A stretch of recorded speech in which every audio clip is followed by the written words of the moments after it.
What CC bikes are they? How about I just give you the full tour of the bike?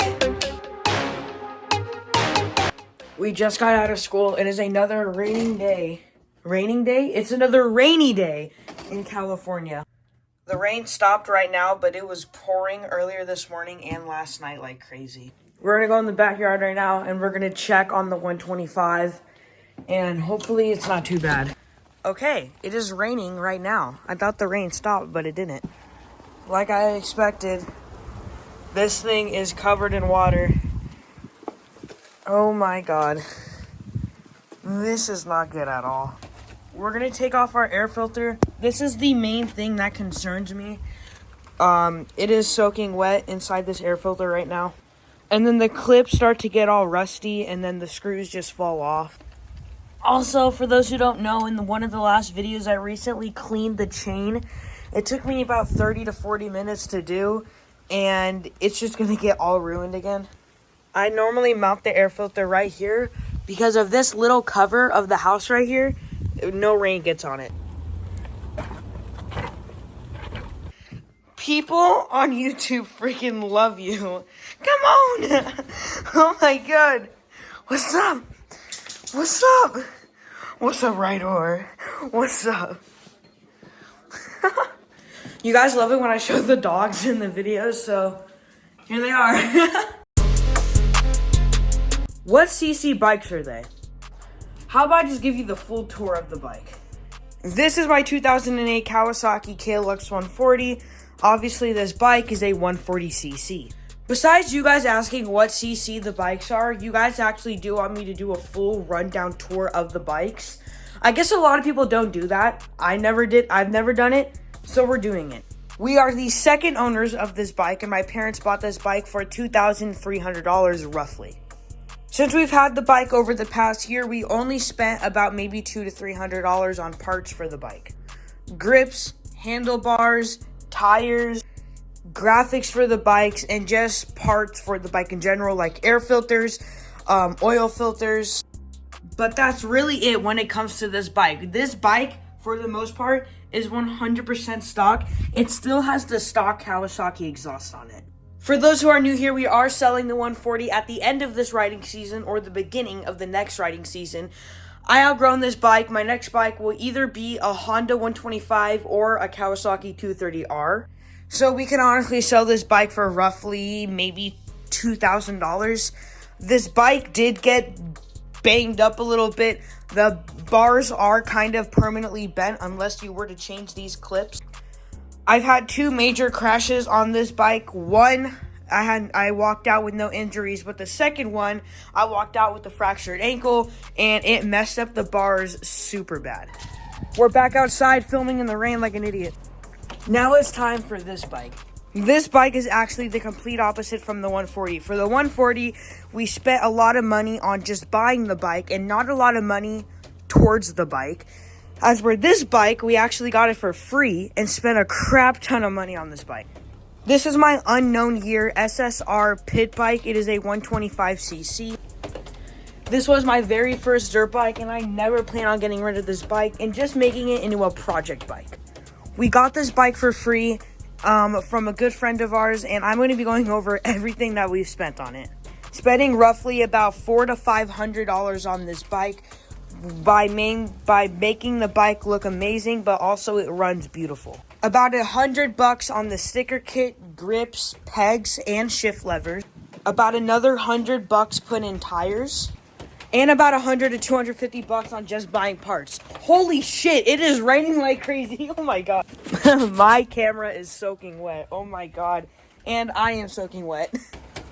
Also, spending $100 on not one, but two gas tanks. SSR is a really good pit bike brand, but their gas tanks are garbage. We did not have to replace the gas tank not once, but twice because it was leaking in the weirdest spots. And let me tell you something, with this being a brand new gas tank, it still leaks. How? I have no idea. So you're a beginner rider, and it's your first day at the track, and you don't want to look like a backyard rider. Here are 3 goon tips that will hopefully help you.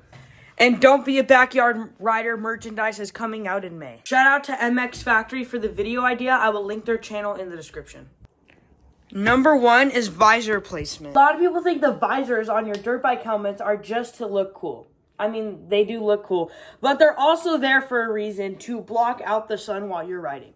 If you guys look back at some of my riding videos, you can see that sometimes while I'm riding, my head is tilted down, and that is because the sun is in my eyes. So when you wear your helmet, and if the sun is in your eyes, the visor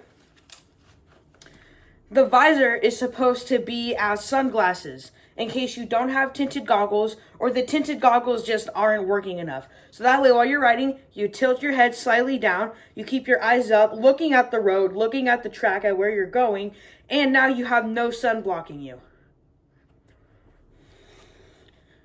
Oh, Moto Daily, Moto, how is this a goon tip? This is the goon tip. Don't ride with your visors like this. Don't ride with your visors like this. You're not a mountain bike rider. Don't be either. If you ride with your visor like this, either you're a mountain bike rider or you're just a backyard rider. It's one of the two. But in this situation, we don't want to be like a backyard rider. So don't ride with your visor like this. And also make sure you don't ride with your visor all the way down. Now, my Trolley Design helmet has an extra clip in the middle, so that way you don't have to worry about your visor going all the way down.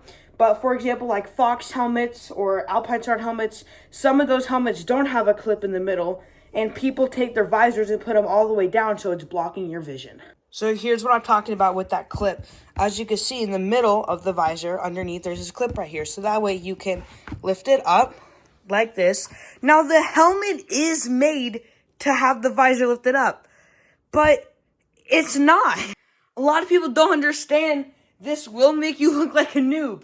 And you guys, all jokes aside, it really is not the best idea, because if the sun does get in your eye while you're on the track or while you're trail riding, this is not the safest thing to do. The sun could blind you, and then the next thing you'll be looking at is the ground. Now, for my visor placement, I like to have it about halfway down. And then you take this knob right here and you just twist it. You want to grab your Phillips screwdriver. You want to tighten these side bolts right here. Remember, you don't want to tighten them too much. On the topic of helmets, the next two goon tips have to do with your goggles. Number 1 is goggle placement while they're on the helmet. So here is the goon goggle placement that I see a lot. Is having your goggles up like this. So again, I am telling you guys this not because so that way you can look cool, although riding motocross, a big part about it is looking cool, but it's also just the right thing to do. If you ride with your goggles like this while you're riding, your goggles are going to pop off while you're riding. I barely touched my goggles and they fell off of my helmet. Another goon position that I see is all the way down here. So here's another reason why your goggle strap should not be too high or too low. So if you guys can try this for yourself. When your goggle straps are too low, your goggles will feel looser. Sure, it might feel a little more comfortable, but you're going to get a lot of dirt in your eye. Goggles, the main thing is to prevent that. There is so much space that you have in the corner of your goggles. A bunch of dirt and rocks will fly up and they will get in your eye. Okay, maybe not rocks, but a lot of dirt will get up in those cracks and get in your eye, and it's not going to be fun. The proper way to have it is about right here. So if you feel your helmet, the back of your helmets have these lines, okay? So you have the first line, which is connected to the beak of your helmet. Then you go one line up. Now we're on the second line, which is all in between here. And then you have the third line, which is the line that your visor is connected to, which is right here. You want to be in the second line right here. All right, you just finished watching a Moto Daily video. You got off the track. You had an amazing track day. Where do you put your goggles when you get off the bike? Not here. Goggles are expensive. My 100% goggles were about $50 to $60.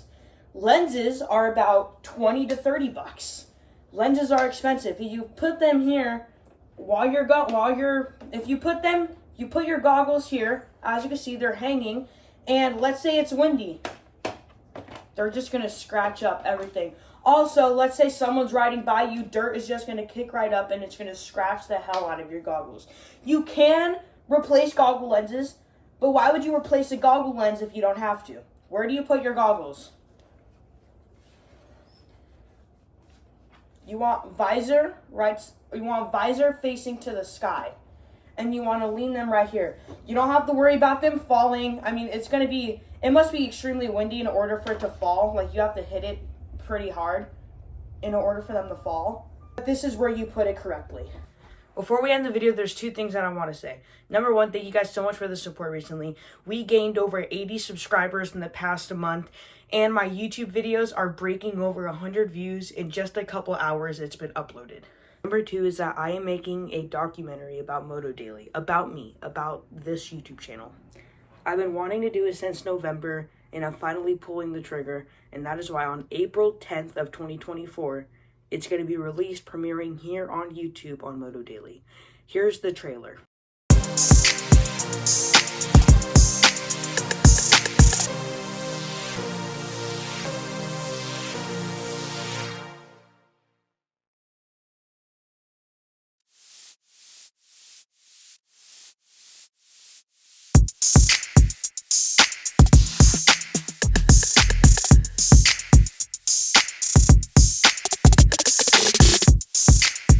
I can't wait for future videos, and I can't wait for the documentary to come out. I'll see you guys on the next video.